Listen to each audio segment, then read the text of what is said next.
40º aniversario de ingreso de los hoy miembros de la Asociación Promoción Derecho 83 de la Universidad Nacional Mayor de San Marcos.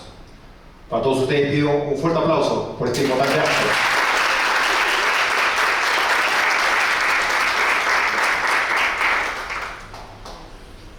Exactamente, hace 40 años, más de 400 jóvenes con ansias de aprender y querer ser abogados, ingresaron a la Facultad de Derecho y Ciencias Políticas de la prestigiosa y reconocida Universidad Decana de América, la Universidad Nacional Mayor de San Marcos.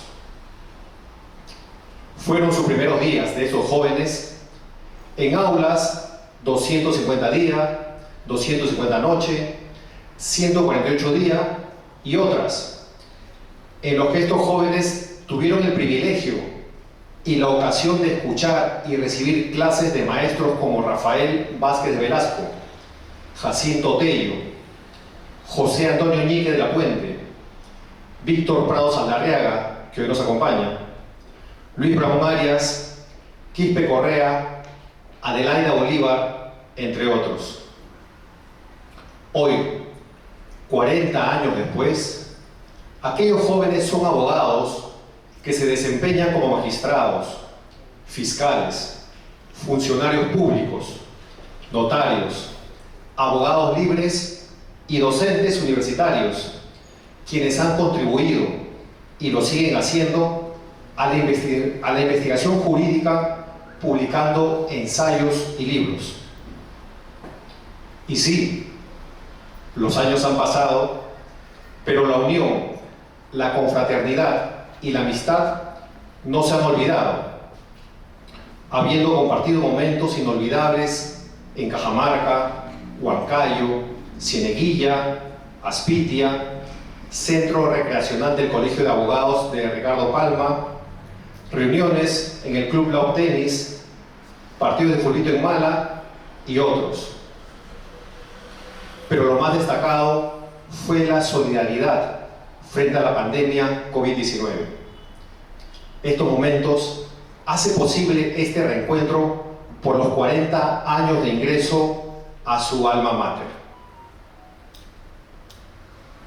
Bien, dejo con ustedes al doctor Fidel Torres Ceballos, presidente de la Asociación Promoción de Derecho 83 de la Universidad Mayor de San Marcos, quien tiene a su cargo las palabras de bienvenida.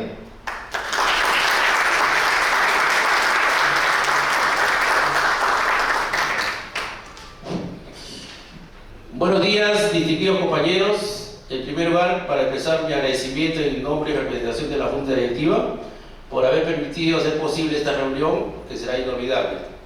En segundo lugar, también agradecer de manera muy especial al distinguido doctor Víctor Prado Saldarriaga por honrarnos y dar realce a esta reunión y que nos va a deleitar con una linda clase de Derecho Penal, en especial creo sobre el lavado de activos, que es un tema muy sensible y que será de mucho interés para todos. Agradecemos a los jóvenes y a todos. Gracias a todos.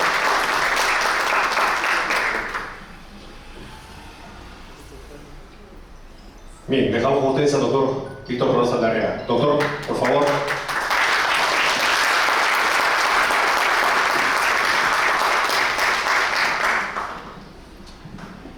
Queridos amigos, exalumnos sanmarquinos de nuestra gloriosa Facultad de Derecho y Ciencia Política, es para mí muy grato poder participar de este reencuentro a los 40 años de iniciar ese esfuerzo de padres, hijos, hermanos, que significa llevar la vida universitaria y alcanzar la meta de ser abogado y ser abogado por una Facultad de Derecho y Ciencia Política tan prestigiosa e histórica como es nuestra querida Facultad de Derecho sanmarquina. Para mí muy motivante poder acompañarlos en esta sesión y a modo de una clase magistral como las que otros podrían dar, su servidor quiere hacerles únicamente una breve miscelánea acerca de una problemática que viene motivando interés internacional, regional y, claro está, nacional, por un nuevo modelo delictivo, una nueva tipología criminal que ya encuentra presencia activa y en línea de expansión en nuestro país. Me refiero al delito de lavado de activos virtuales. Quiero entonces, en el tiempo asignado, proyectarles esa visión panorámica de un tema que, reitero, es de suma actualidad, al extremo que hace muy poco, a finales del mes de agosto, inicios del presente, integré la delegación peruana al Comité Especial de la Comisión de Justicia Penal y Prevención del Delito de las Naciones Unidas, que tiene la misión de preparar un convenio internacional sobre este delito, es decir, una nueva convención de las Naciones Unidas para abordar, junto a todas las modalidades de la ciberdelincuencia, la problemática particular del lavado de activos virtuales. Decía este comentarista, un especialista en la materia, que la primera moneda virtual que apareció en el mundo hacia finales de la primera década del año 2009 en el Japón, muy conocida, el Bitcoin, le haría al sistema postal, le haría a los bancos lo que el correo electrónico, el email, finalmente le generó al servicio postal. Yo recuerdo, y trayendo a la memoria nuestros antecedentes con ustedes, cuando estudiaba en Alemania, pues mandar una carta al costo más alto, que era remitirla, sistema express y certificada, y era muy cara hacerlo, pues trataba, en el mejor de los casos, una semana. Hoy, si queremos escribirle a alguien, usamos el celular o el monitor de la computadora y casi en tiempo real estamos comunicándonos perfectamente. Y eso ha desplazado el correo. Quisiera que evoquen cuando mandaron su última carta por correo. Bueno, esta visión y este proceso anunciado ya no es una profecía, es una realidad. Porque efectivamente estos cambios se aceleraron repentinamente en los últimos 5 años. Parte de ese rápido proceso de virtualización de las relaciones financieras, comerciales, de los contactos sociales, a partir de las criptomonedas, tuvo como dinámica de desarrollo e impulso vertiginoso justamente el grave y dramático episodio de la pandemia del COVID-19. Efectivamente, situaciones extremas que se vivieron los primeros años de esta pandemia, como fue el hecho de lo que llamábamos el aislamiento social o también el cierre de fronteras, generaron que la única forma de alcanzar o mantener un nivel de desarrollo cercano a la normalidad precedente era a través de todo lo concerniente a los medios informáticos con que contábamos. Quiero usar el término activo virtual para englobar en él lo que también tiene como significado criptomonedas, activos o dinero digital. Yo voy a usar el término activo virtual, pero les reitero, es un sinónimo de los otros que también son de uso sumamente frecuente y cotidiano en la actualidad. Y claro está, ya nadie puede negar que las criptomonedas, los activos virtuales, son unidades de valor que han sido aceptadas, socializadas, y aún cuando su situación de curso legal, su equivalencia con el dinero fiduciario no sea al 100%, Lo cierto es que todo lo que podemos hacer con el dinero fiat, el dinero fiduciario, se puede en la actualidad realizar también con el empleo de criptomonedas. Y además son más seguras, son más baratas, permiten una línea de anonimato muy sólido, y eso lleva pues a que hayan adquirido rápidamente un espacio en las relaciones de nuestro tiempo. Pero también ese mismo fenómeno lo ha tomado en cuenta la criminalidad organizada, la cual también tuvo que superar las contingencias que generó ese episodio del COVID-19, y donde empezaron a mantenerse los mercados, las diferentes formas de bienes y servicios que oferta la criminalidad organizada, con el apoyo igualmente de la tecnología relacionada con la computadora, los teléfonos celulares, etc. Por ende, la presencia y uso de las criptomonedas fue entendido por la criminalidad organizada como una oportunidad muy útil para lo que es su preocupación fundamental: poder dar apariencia de legitimidad a lo que va obteniendo de su actividad criminal. Esto es, poder lavar los ingresos ilegales que produce. Las criptomonedas, por sus características peculiares de ser utilizadas a través de un intercambio descentralizado, anónimo, extraterritorial, permitía muchas ventajas para poder evadir controles, para poder evadir procedimientos de interdicción, o incluso para sortear los avances que habían alcanzado los llamados procedimientos de extinción de dominio. Claro está, esas posibilidades se tornaban mucho más sólidas, a la vez que amplias, en economías emergentes y con altas cuotas de informalidad como la peruana. Por ende, vamos a deslizar justamente la hipótesis de que en nuestro país el lavado de activos se realiza en la actualidad preferentemente mediante el empleo de criptomonedas. Diferentes organismos internacionales, y para justamente dimensionar la trascendencia que tiene en el presente esta modalidad delictiva, lo ofrece un informe publicado hace un par de semanas por la Europol, y donde de manera muy detallada y bajo un sugestivo nombre, ¿dónde van los productos y beneficios de la ciberdelincuencia en Europa?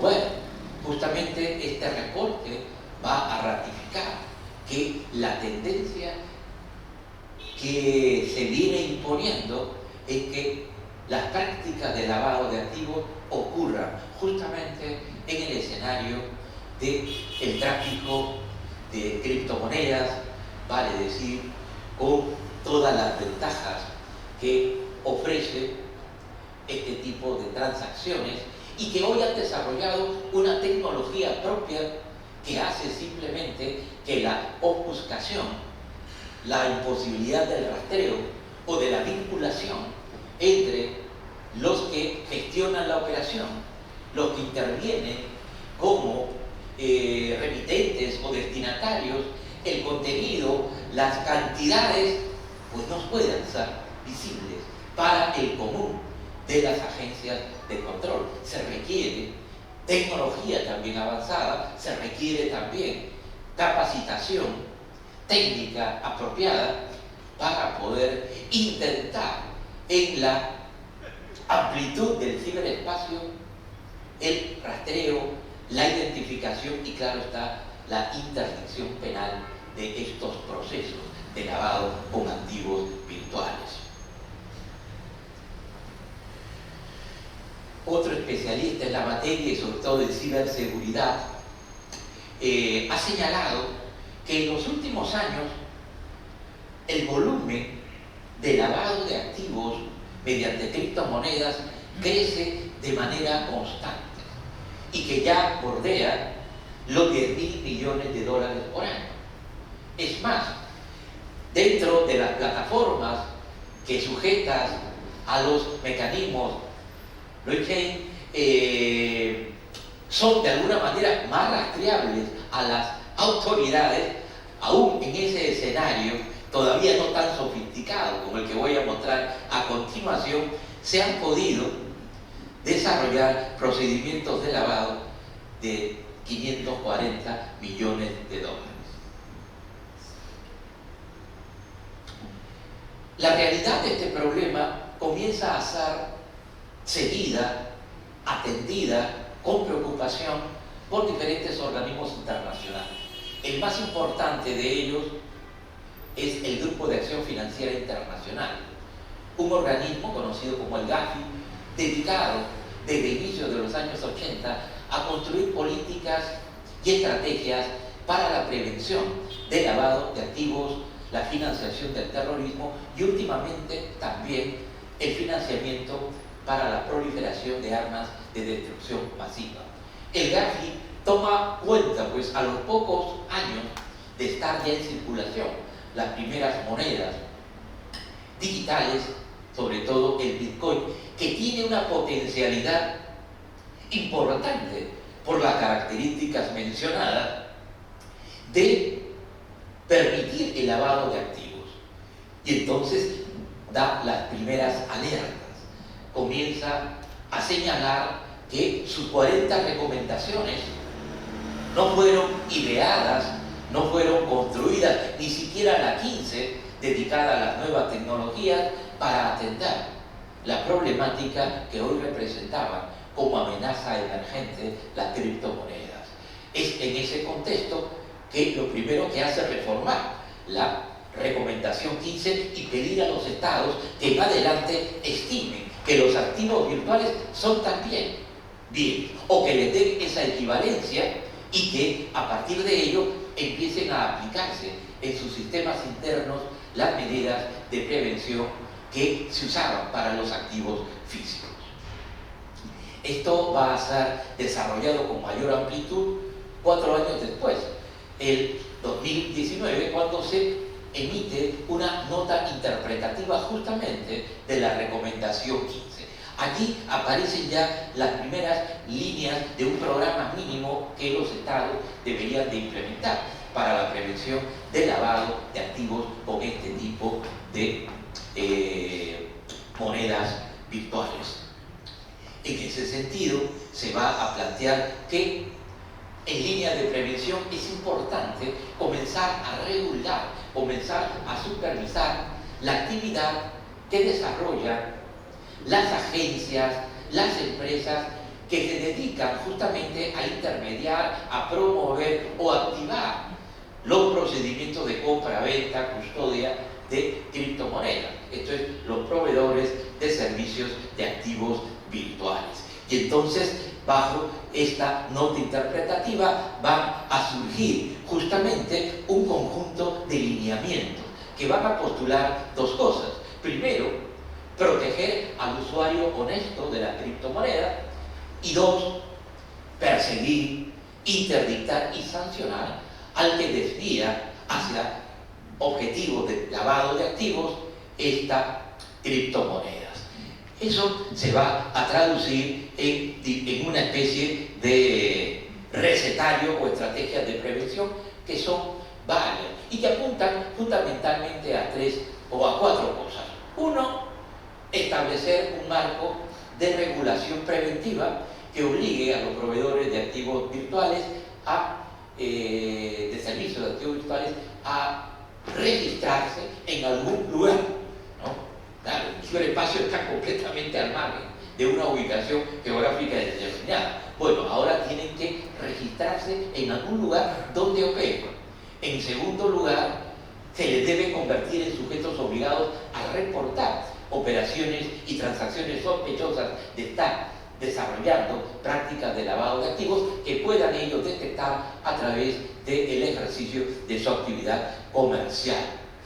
E igualmente potenciar mecanismos de alerta temprana y de cooperación internacional para hacer frente a esta nueva amenaza que, como decíamos, tenía por escenario el ciberespacio. Esto es un espacio que no permitía una afirmación de territorialidad determinada y en consecuencia requería de un nivel de relación muy fluido, muy directo y muy flexible entre los estados para poder aplicar todas estas medidas de control internacional. Y claro está que los estados comiencen a mirar la parte penal, comiencen a construir delitos referentes al uso criminal de activos virtuales. Todas estas estrategias han sido la base de lo que hoy es un amplio sistema normativo que opera, como decíamos, a nivel internacional, regional y nacional, dedicado a esta materia.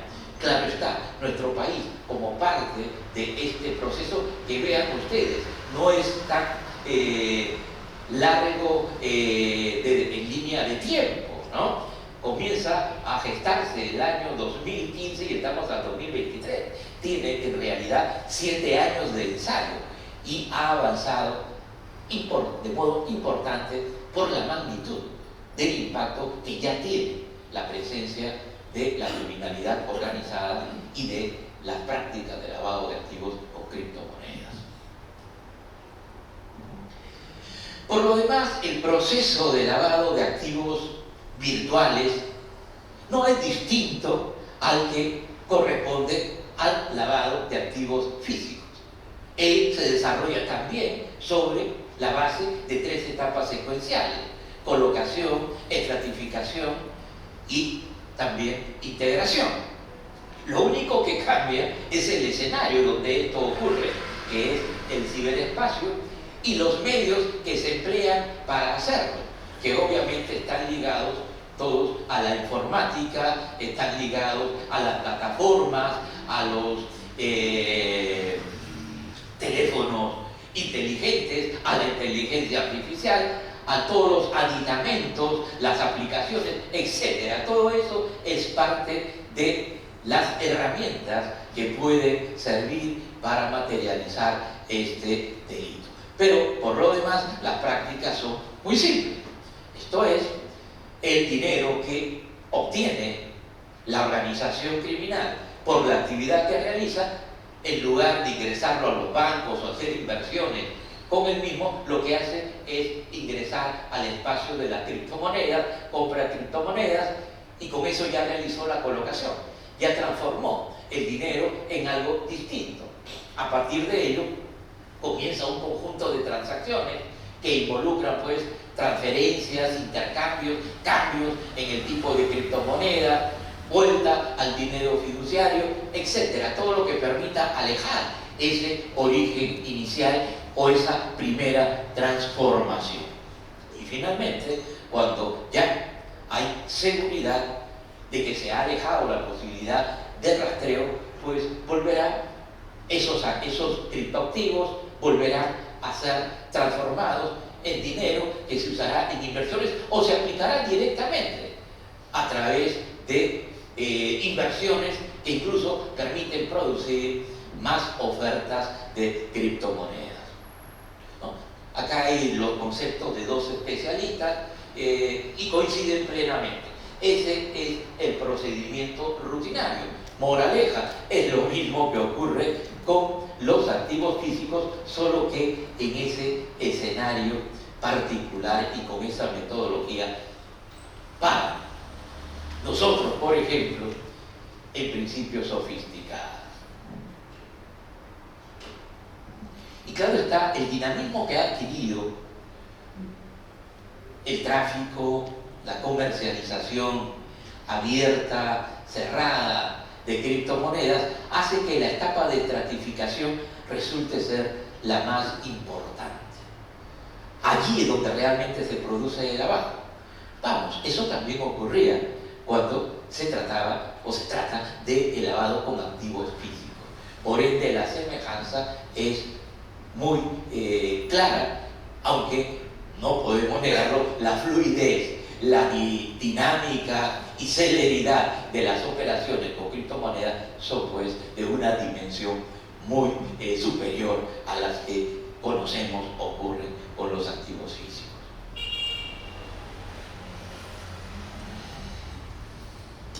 Todo cambia.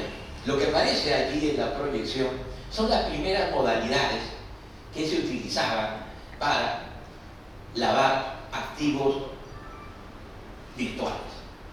Era muy simple, ¿no?, realizar varias operaciones, emplear mulas de dinero, van a ser llamadas también cibermulas, para que ellas, operando como mulas, pero también como testaferros árabes, realicen la adquisición y luego, cual pitufo en el sistema tradicional, vayan reportando hacia la billetera mayor, obviamente anónima, de los integrantes de las organizaciones criminales. Esto era de por sí interesante, llamativo, útil, pero muy fácil de identificar.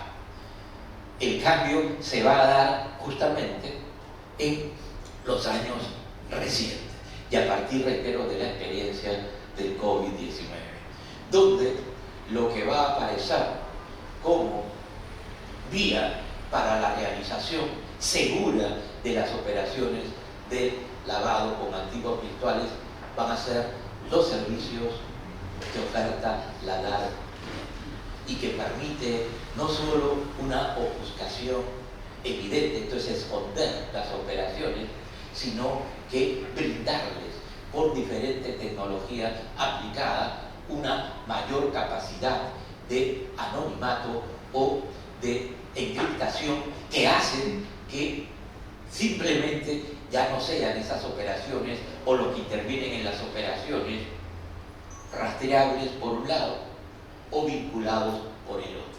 Es decir, gran problema, porque si no podemos rastrear la operación como podíamos hacerlo a través de el sistema financiero vía el dinero, pues ahora eso no es posible de hacer. Cuando se usan estas plataformas, ahí la famosa torre, van a estar conectadas con este tipo de servicios.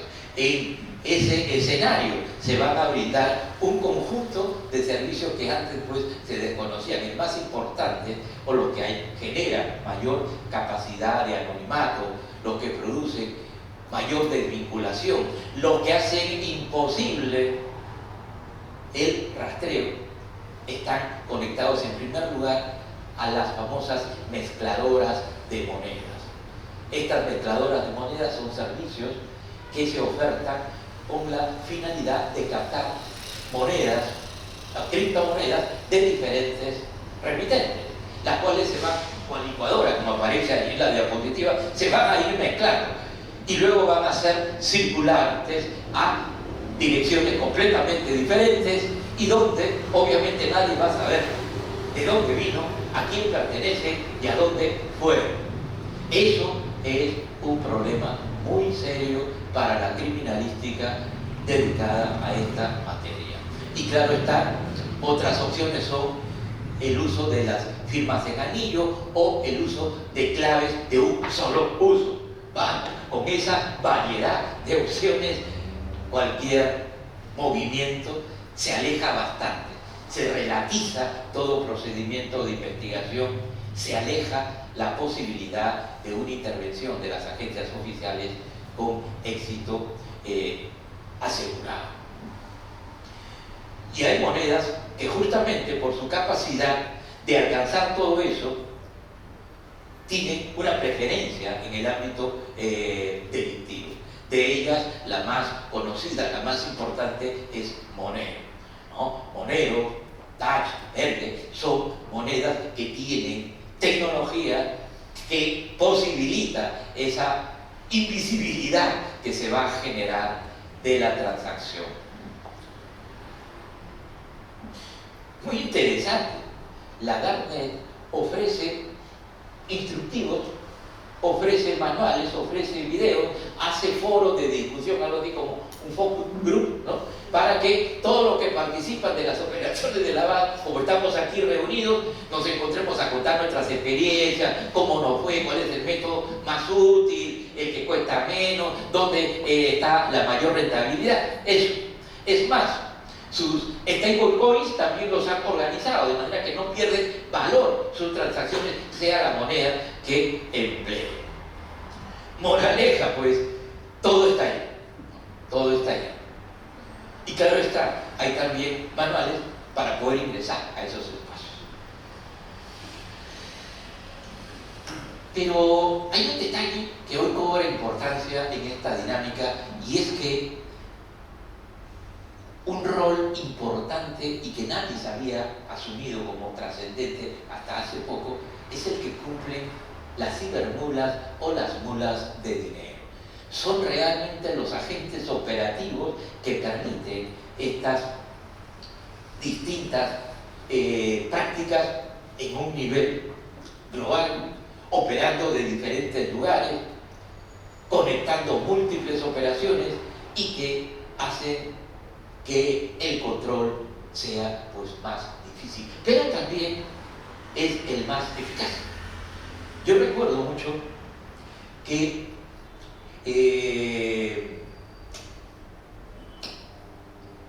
cuando recién comenzaba el lavado de activos a operar, se decía que el único momento donde era posible un porcentaje alto de eficacia para interdictar la operación era el momento de la colocación.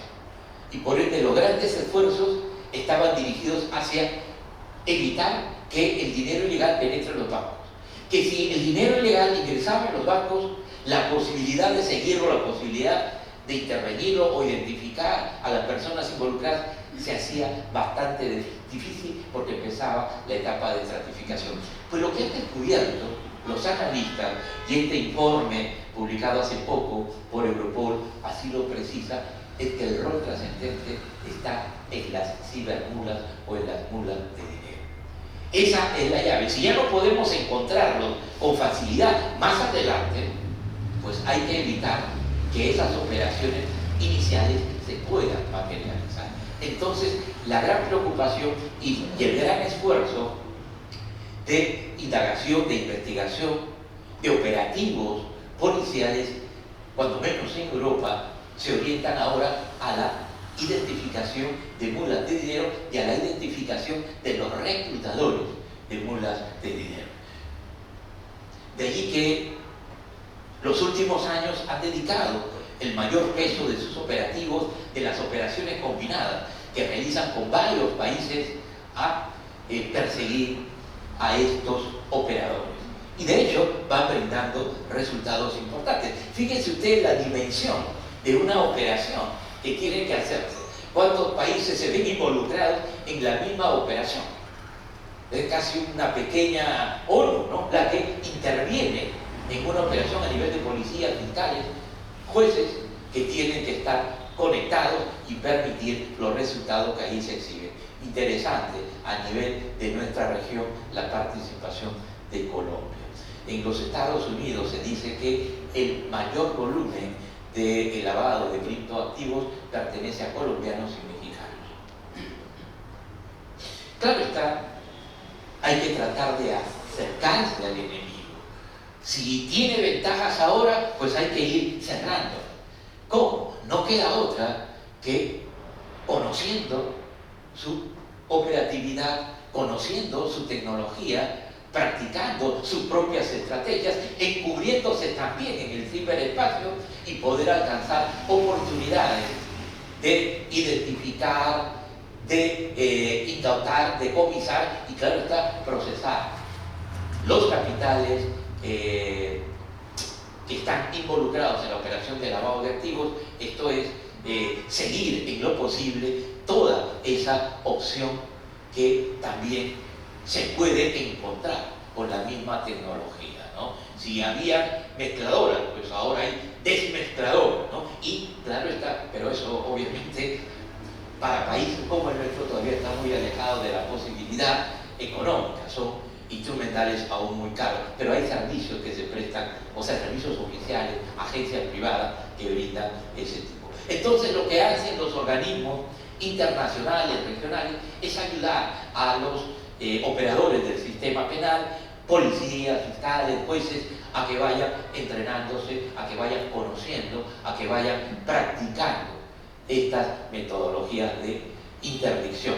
Y por eso hay varios manuales, varias guías, como esta que pertenece al CAFILAC, esto es al Grupo de Acción Financiera de Latinoamérica, filial del Grupo de Acción Financiera Internacional, y que da cuenta directamente a estos operadores de cómo se deben reconocer las operaciones y cómo hay que intentar interdictarlas o decomisar los activos involucrados. Esto ocurre también a nivel regional y nacional. En el primer plano tienen una guía práctica elaborada por la Fiscalía del Ministerio Público, Fiscalía de la Nación de Argentina, ¿no? Es un manual último, publicado también hace muy poco. Y a su costado tienen otro manual editado por el Pacto, por esta Unión Europa-Latinoamérica, y que permite programas de capacitación y de información para enfrentar todo lo que atañe a las nuevas modalidades delictivas, y esta es una de ellas.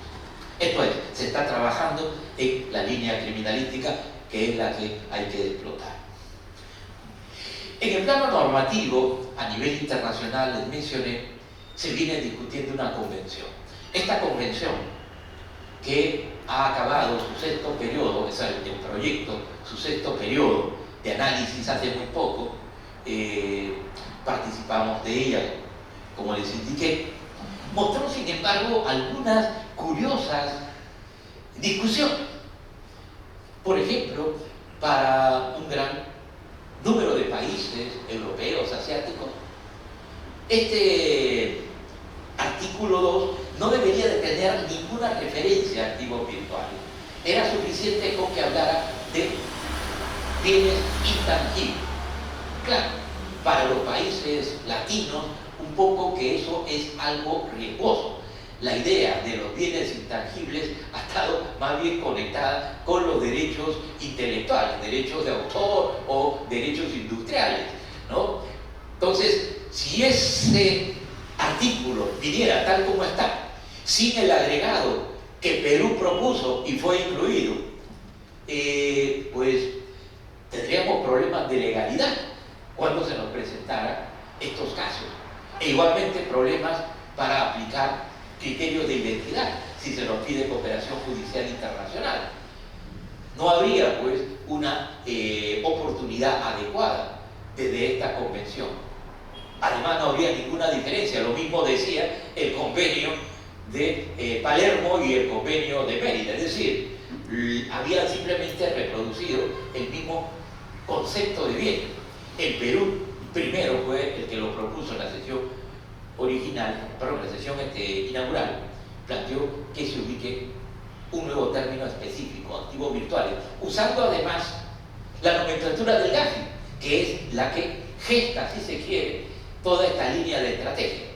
Y hubieron resistencia. Y una cosa curiosa que le pasó a la delegación peruana es que rápidamente obtuvo el apoyo de la Federación Rusa.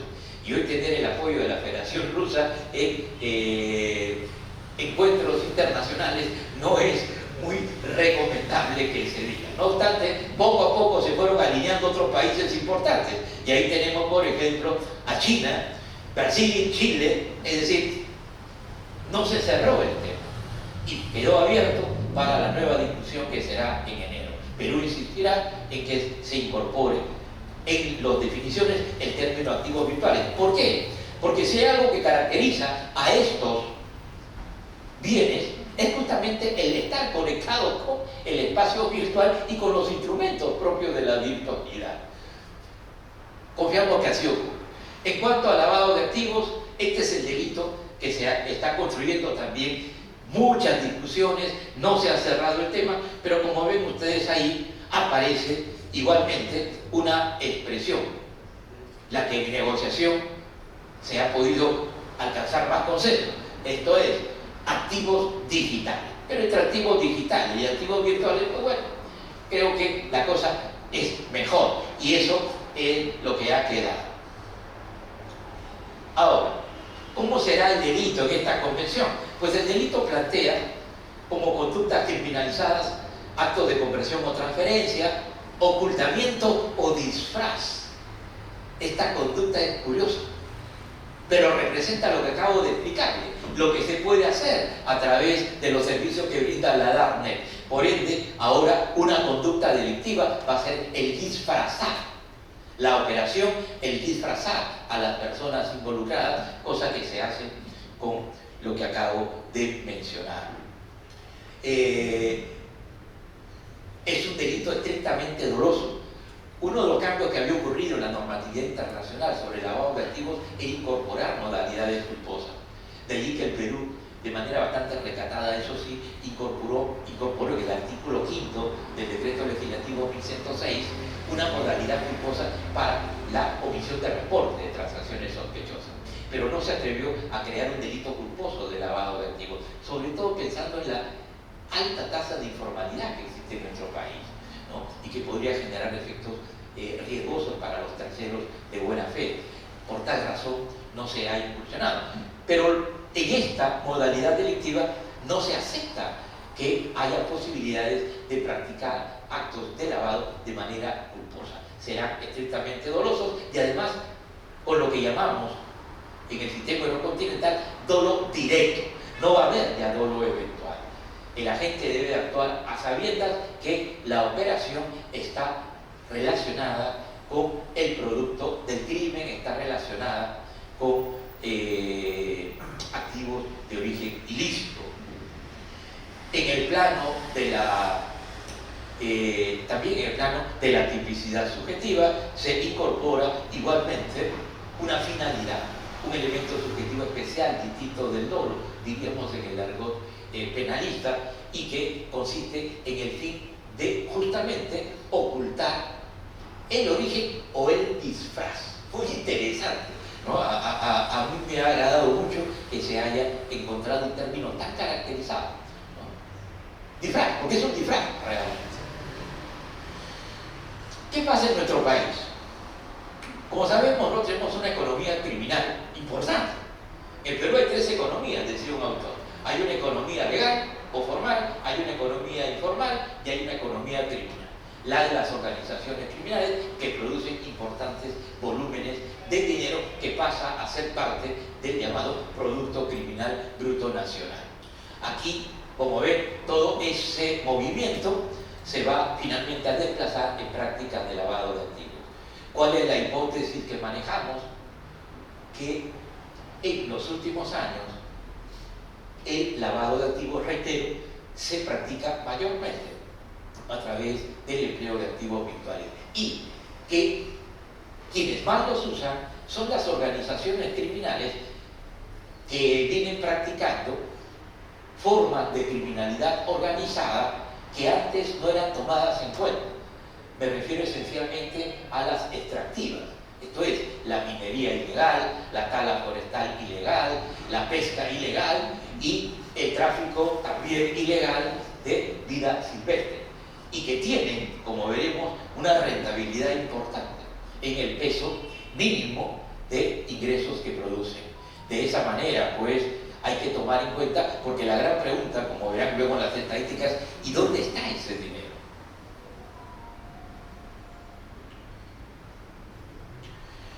El Perú se ha interesado, sobre todo desde la Unidad de Inteligencia Financiera, que el año 2021 hizo un importante diagnóstico, lo encuentran en internet, si ustedes quieren revisarlo, ¿no? Y aquí se detalla cuál ha sido la evolución en nuestro país, en Latinoamérica, y también en el contexto europeo. Y acaba con un recetario muy importante de medidas de lo que se debe hacer en el plano preventivo, en el plano regulatorio sobre todo. Y no dice mucho en lo penal, pero también allí hay que hacer cosas, y de eso es lo que yo voy a mencionar luego. Algo que es muy importante: el Perú es en este momento el tercer país en la región en usar criptoactivos en transacciones.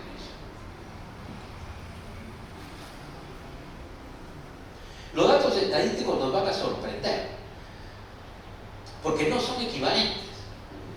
El más sólido, la información más sólida es la que brinda la Unidad de Inteligencia Financiera del Perú. Pero luego la del Ministerio Público es muy limitada y la del Poder Judicial sencillamente no existe.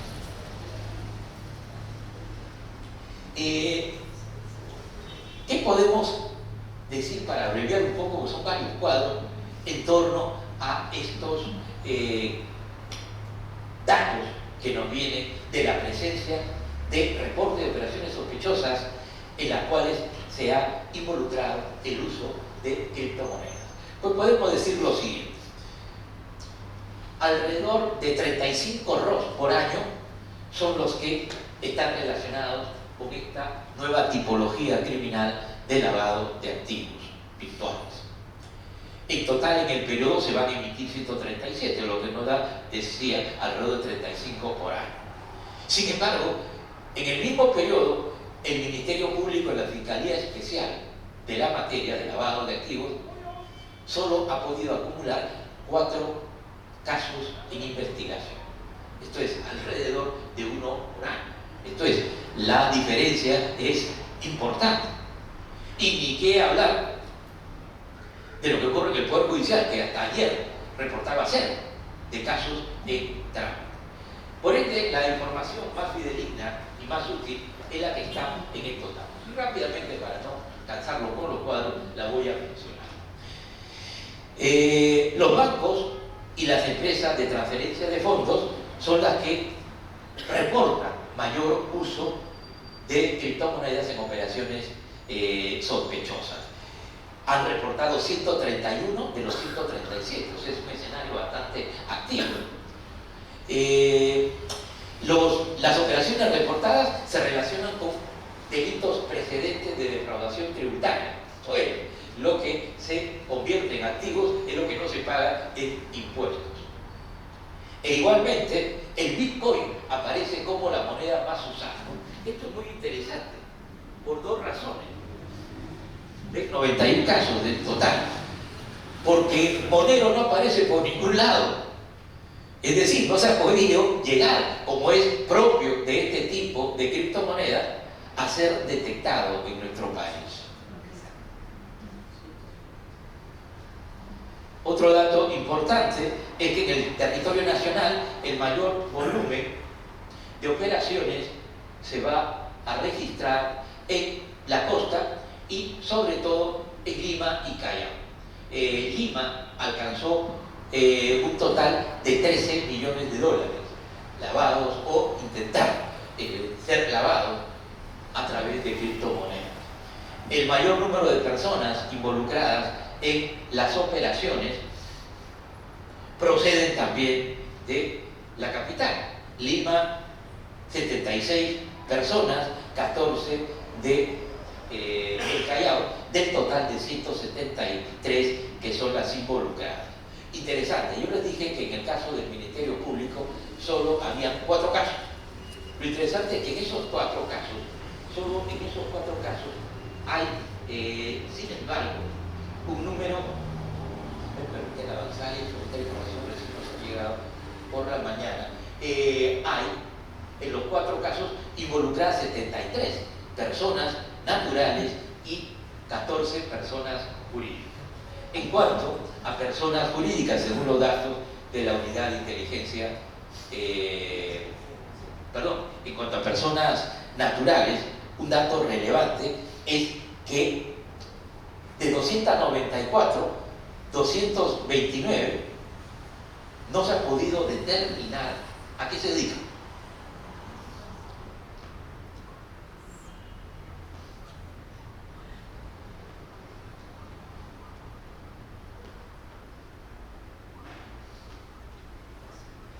Fíjense, no determinado.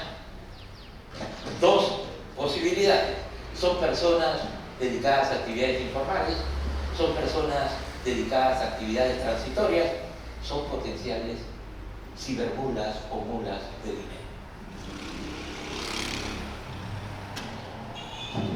La edad fluctuante de quien está ingresando en esta actividad pues está en el grupo etario 25 a 35 que tiene 78 frecuencias.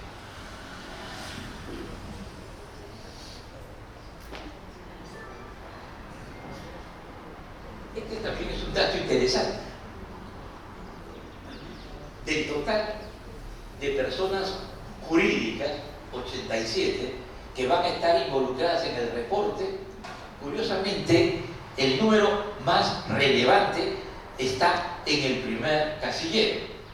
29 personas jurídicas que tienen menos de un año de constituidas.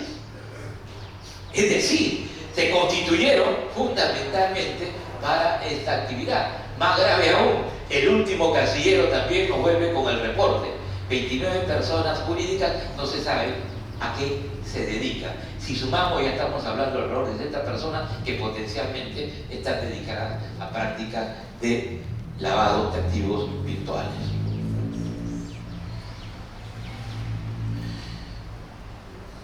Decimos, tenemos pues un perfil con todos los datos más que nos conectan con una actividad importante de mulas de dinero. Finalmente, en el marco legal, ¿qué es lo que ocurre? En el marco legal, como decía este autor, colega español, tenemos que ponernos a tono con los tiempos. Es necesario que nuestra legislación esté apta para tratar este tipo de delincuencia, este tipo de delitos.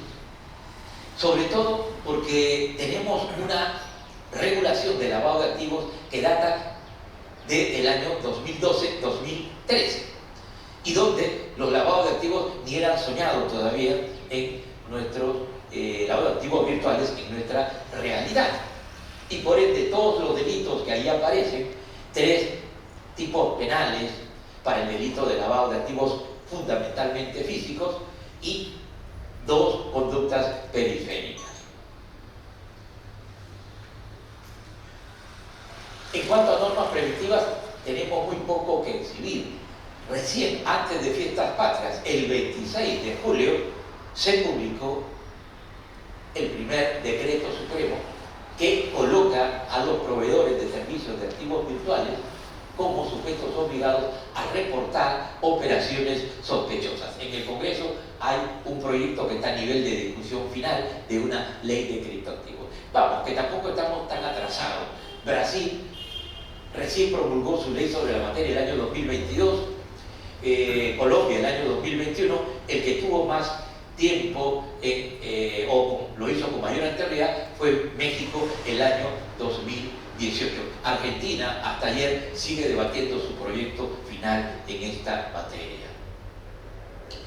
Por tanto, hay que hacer cambios, claro que sí. Puntuales algunos, importantes los otros.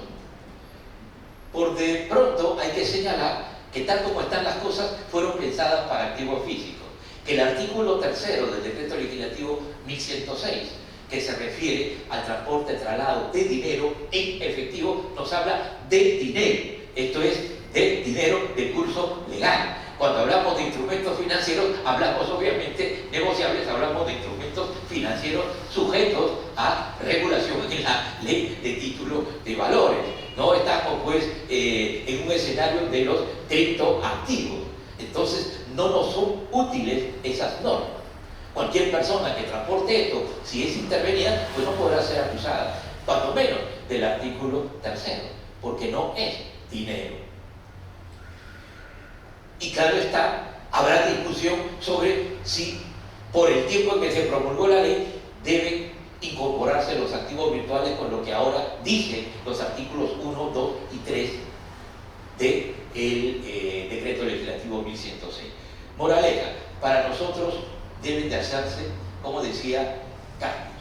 Y estos serían los cambios. En primer lugar, hay que cambiar el artículo 10 y colocar simplemente activos virtuales. Y con eso tenemos saneado el tema de lo demás. Lo mismo hay que hacer en el artículo 3º. Y lo que sí hay, me parece importante, es que cambiar el artículo 4º sobre las circunstancias agravantes, incorporando cuando menos 2 o 3 nuevas agravantes. Uno, que el delito sea cometido a través de proveedores de servicios de activos virtuales. Recuerden, el inciso primero del artículo 4º del decreto legislativo 1106 alude a quienes cometen delitos y son funcionarios públicos, funcionarios del sistema financiero, del sistema bursátil, pues ahora hay que meter también a los proveedores de los servicios de activos virtuales. ¿Por qué? Porque ellos tienen la puerta, tienen la llave de la puerta. Y ellos son sujetos garantes de que esto no ocurra, de que no haya esa distorsión, ese desvío. Por ende, hay que fortalecer la sanción cuando ellos son los involucrados, además que son los especialistas. En segundo lugar, también es importante reprimir la instalación y operatividad de organizaciones criminales dedicadas a esa actividad exclusiva. Como decíamos, en la Darknet, dentro de los servicios, hay servicios de lavado de activos, hay manuales para autolavar los activos virtuales, pero también hay agencias de lavado de activos virtuales, profesionales, con eficiencia garantizada. Bueno, a esos también, si se les interviene, hay que darles un tratamiento penal más severo. Y por último, lo que me parece importante de cara al modus operandi, hay que reprimir con mayor severidad las técnicas de potenciamiento, de reforzamiento del anonimato, de la descentralización, las que ofuscan la operación, las que, como decíamos, hacen imposible el rastreo, hacen imposible vincular a las personas involucradas en la operación. Y claro está, tengo algunas recetas que están allí mencionadas para todo esto. Cerrando, hay que tener claro que estamos frente a una nueva tipología criminal. Segundo, que esa tipología criminal está sirviendo al movimiento del capital que en una sociedad y en una economía con un alto peso informal realizan estas organizaciones emergentes dedicadas a la explotación de formas delictivas de carácter extractivo. Y también consideramos importante realizar los esfuerzos para tener en breve una ley sobre criptoactivos, como la tienen en otros países. No quedarnos con ese decreto supremo. Nos han dicho siempre provisional y al final se queda eso. Eso todavía es muy limitado. Sirve, pero necesitamos una ley completa. Y por último, la capacitación. Las unidades del Ministerio Público, de la Policía Nacional, del Poder Judicial, tienen que prepararse para eso.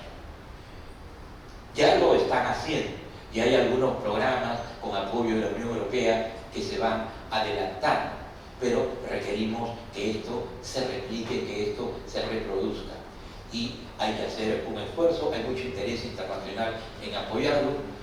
Esa es la realidad de nuestro tiempo y lo más grave, ese también es nuestro futuro. Muchas gracias a todos por su atención.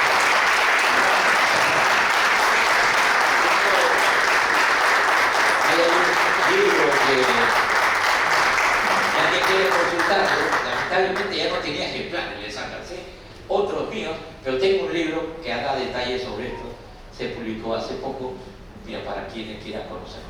Y con esto me despido, tengo que cumplir otras actividades, pásenla muy bien, que lo merecen. Un abrazo a todos.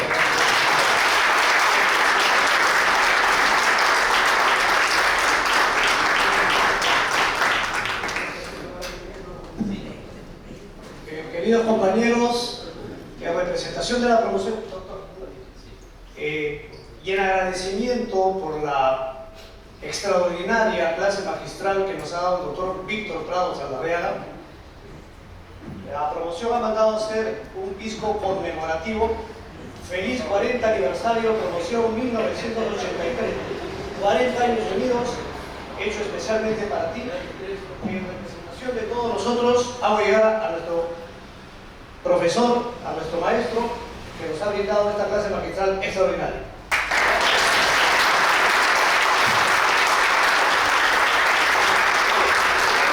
Asimismo, el doctor nos ha obsequiado varios libros, 8 libros, que ahora van a ser sorteados entre todos nosotros.